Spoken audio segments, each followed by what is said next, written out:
My name is Matt Rudisell, and I've been a business owner for the past 24 years, helping others get what they want out of life. I help people and businesses grow with the help of one-on-one coaching, social media assistance, and planning that will get them to that next level. But instead of working with you myself, I developed this podcast to share with you what others are actually doing. These people are your neighbors, your friends, could also be you. But do you consider yourself an expert? Do you know someone who is? Have you ever wondered what it takes to become that person? Well, today in this episode of the Experts Game podcast, our guest will share with you the struggles, hardships, and successes they've experienced on their way to becoming an expert in their field. You don't want to miss it, so grab your notebook and pen, and we'll get started in just a moment.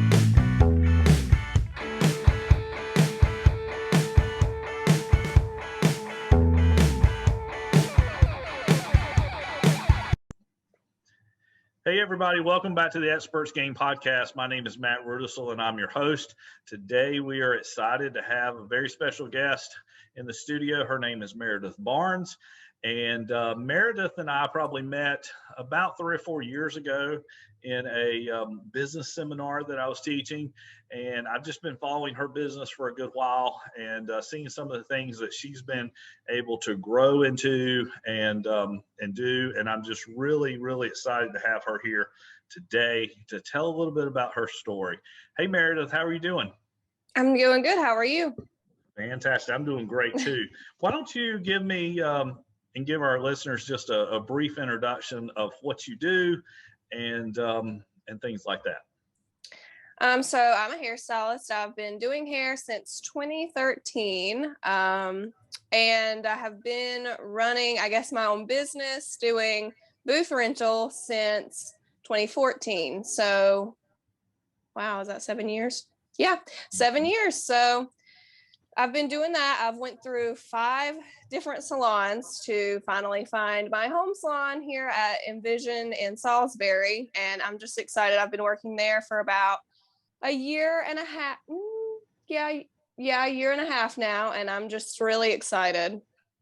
Well, fantastic. Some of the things that we were talking about earlier, your business has been hit fairly hard, like a lot of other businesses due to COVID. What are some things that you've done or that you see that are being done to kind of get back in the swing of things, so to speak? Well, at the salon, we were out for 2 months, and before we left, we were already wearing masks and sanitizing very well. And after we got back, we kind of have just had to keep doing that, sanitizing. We have our stations 6 feet apart. Other than that, I mean, it's been pretty normal because our salon is actually quite large where we have a lot of space. So we haven't been, as far as day to day, we haven't been really affected that much other than, like I said, masks all day, not being able to breathe, and extra sanitizing in between clients and whatnot. Okay. Well, that's really good to hear. I know that, some places have been hit a little bit harder than others, and I'm glad that you guys are kind of back on your feet a little bit. Why did you choose that particular profession? What made you decide that you wanted to be a hairstylist? Well, when I was in middle school, I was interested in doing my hair a lot. And then as I went to high school, my friends would ask me to do their hair. And then it just kind of was like, oh, well, I kind of enjoy doing this. So maybe I could do this to make money. And I did my senior project on cosmetology in high school. And I went to a salon and kind of did an apprentice. Well, not really. It was just, I followed a stylist around for the day and got some hours in and kind of got a feel for how the salon worked. And I just thought, hey, this is what I want to do. So then right after high school, I got my I went right into cosmetology school, got my cosmetology license, and I've been doing it ever since. Well, I think that's fantastic. I know a lot of times businesses are built out of some type of need or a passion that you might have. So it just sounds like it kind of fit both of those categories. What is one thing that you think has made you successful in this industry? I think Honestly, I'm lucky enough to where doing hair is my job and my passion. I thoroughly enjoy doing hair. So I just kind of fully immersed in it and just kept going to classes and learning new things and online education. Now that COVID has hit us, I mean, there's a lot more of that available. And I think just consistency. I mean, I don't know. I just keep going, doing my thing. Yeah, and I think there's a lot of different things I tried to pull out of that are great tips for people, and I'll kind of break it down a little bit. Number one, if you have a passion for something, you don't really see yourself working. You just Right. see yourself enjoying that. Number two is persistence. You just keep doing it. You're doing it over and over and over again. The third thing you said was the abundance of information out there.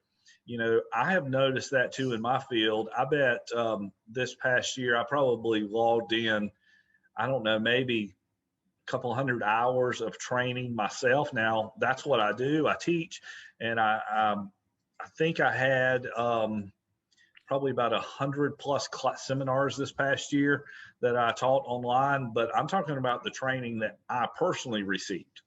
Hmm. So I went through a lot of different seminars and a lot of masterminds and things like that. And I think that's so important. You don't only do it just because you've got to fulfill a continuing education requirement. I mean, you're doing it just so that you can improve your craft, so that you can grow a little bit. I know this is a tough question for a lot of people, and you're young, so you don't really have a huge amount of time that you've been able to think about it. But if you lost everything today, what would you do to start back over?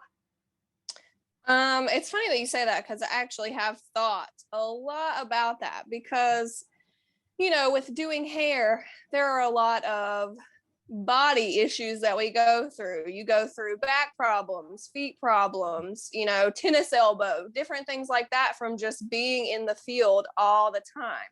And I think for me right now, I'll say my retirement plan is that to go back to like a cosmetology school and teach, um, instead of actually being in the field. So when I get, old and decrepit and the arthritis sets in and I can't do hair anymore, that's kind of like my backup at the moment. Well, that is fantastic. I really feel old now because I have started some of those arthritis issues myself, and I am going to chalk it up to playing a lot of sports when I was younger. Hmm. But I Well, see. don't feel bad. I have to have a posture brace for work now, and I am 27 years old. So Yeah. don't feel bad. Well, I definitely commend you on the fact. I'm really proud of you for the fact that you have thought about retirement. Hmm. A lot of 27-year-olds, that's the last thing from their mind. And I know that's probably a long ways off, but there's so many opportunities out there today. I've got my daughter is getting ready to graduate college, and she's looking at a lot of different avenues, but she's really building up her resume, so to speak, for the future. And I think that is so important today. So I commend you on that. I think that's fantastic.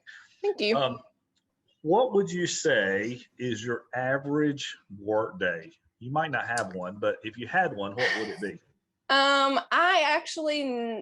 I don't have an average work day about ever. Usually I start at about 10 and I go in and I could see anywhere from 4 to 8 clients depending on what specific service they want. Sometimes I leave at 4, 6, 8, 9. It really just depends. Most of the time now that I've gotten more of my clientele built up, I can kind of work the schedule that I want instead of having to work around all of my clients' schedules. Now that I've gotten my clientele built up a little bit, I can worry about myself a little bit more and the schedule that I want. So the only day that I don't work probably until 8 o'clock would probably be Friday, and I give myself an early day. Oh, well, good for you. Good for you. Yeah. I find that a lot too. I think if I had to have an average day, I would probably go crazy because right Mm-hmm. now I just don't have those. Sometimes I'm working up until, I mean, outside of the office, sometimes I'm working up until, 8 or 9 o'clock at night.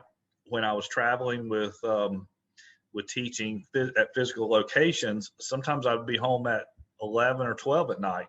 Mm-hmm. Now I find myself doing a lot more inside the office work, which is good and bad. I mean, there's a lot of issues with doing Zoom calls and Zoom webinars every day. You're not as active as you can be. I would say that you probably, walk around the salon a lot during the day, and I sit here in this chair, and sometimes Mm-hmm. sitting is not the best option either. Let's switch gears just a little bit. Let's go over to something that some people might not know about you. Do you have a specific hobby, a special interest, or something that you want to share with our listeners today that is unique about Meredith Barnes?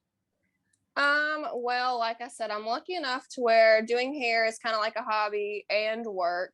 I do have two cats that are basically like my children, and I love spending time with them. I know that's so weird, but I just love spending time with them. And honestly, I've gotten into this whole like zero waste movement. I don't know if you've heard of that or have done any research on that, but basically just trying to cut down plastic use and have a more sustainable lifestyle. So, oh, okay, well, there's my cat. Sorry about that. Yeah, just going to do more, living more of a sustainable lifestyle and cutting down on that. So I've actually done a lot of research, and I spend a lot of time trying to find new ways that I can live more that lifestyle. And that's been my kind of a little bit of passion here lately. That is so fun to know. I am very familiar with that Oh, lifestyle. good. I am not um, as zero waste as I want to be or would like to be, but I have aspirations of doing that. Um, Yeah. I really am familiar with a lot of minimalist stuff. Mm-hmm. And what's funny about this question is a lot of times when I answer, I'm kind of keeping a poll in my head because I've asked this question to a lot of people. And the number one thing that people have answered with right now, it's the same answer. I've had more people answer with their passion and what they do in their spare time, their special hobby, whatever it could be, is gardening. So gardening and zero waste, they kind of go a little hand in hand with the Yeah. sustainable lifestyle. So I find that very interesting that you said that. I love that answer. That's great. Thank Okay, you. I got one more question for you. Okay. If there's somebody out there that wants to go into a field similar to what you've been into, or maybe you just have a generic tip for some aspiring entrepreneurs, what would it be? Um, well, especially starting out brand new, I would say definitely go to some marketing classes. Like you teach at local community colleges, I would definitely recommend doing something like that. And even online now, like you said, you're going more online. There are so many resources on YouTube and other platforms, and now Facebook actually too, now that they have the live. But yeah, I would say follow people that are in this field and have done this for a while. They give out lots of information now, and there's so many courses. I would say education and marketing, and you obviously nowadays have to have a business page if you're wanting to really succeed and get your name out there. So I would say business page too, all the way. Awesome. Yeah, lots of great information there. Like you said, there are a ton of people out there that are, they have some paid information that you can purchase through them, but you Mm-hmm. don't even have to do that. I mean, you can go to YouTube and watch videos. And I've been saying that in classes for probably the last 5 or 6 years. you want to be an expert in any field, just go to YouTube and watch 15 to 20 minutes of videos on that subject every night for a couple of months. Mm-hmm. It's amazing what will happen. Yeah. I've actually had people come up to me and say that they graduated from YouTube University, and Honestly. and they have honestly done that, and they have learned so much that way. So Yeah. it sounds like you are definitely adhering to, the advice of a lot of marketers out there. I know that you're going to grow your business tremendously, and I really appreciate you being here today. I hope that was not too challenging of an interview, but your answers to these questions were phenomenal. So, Oh, Meredith, I'm glad. I was nervous. well, I definitely do appreciate it. Thank you so much for being here today. Guys, if you are not subscribed to the Experts Game podcast, please make sure you do. Click on that subscribe button on the YouTube channel. And you can also follow us online at expertsgame.com. And I will be back in another week with another expert interview. So thank you so much for listening today, and we will talk to you soon. Have a great day. Bye.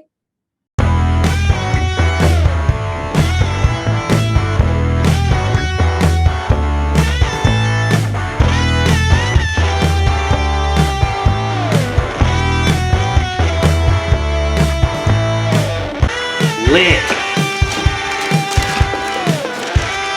I'm the producer.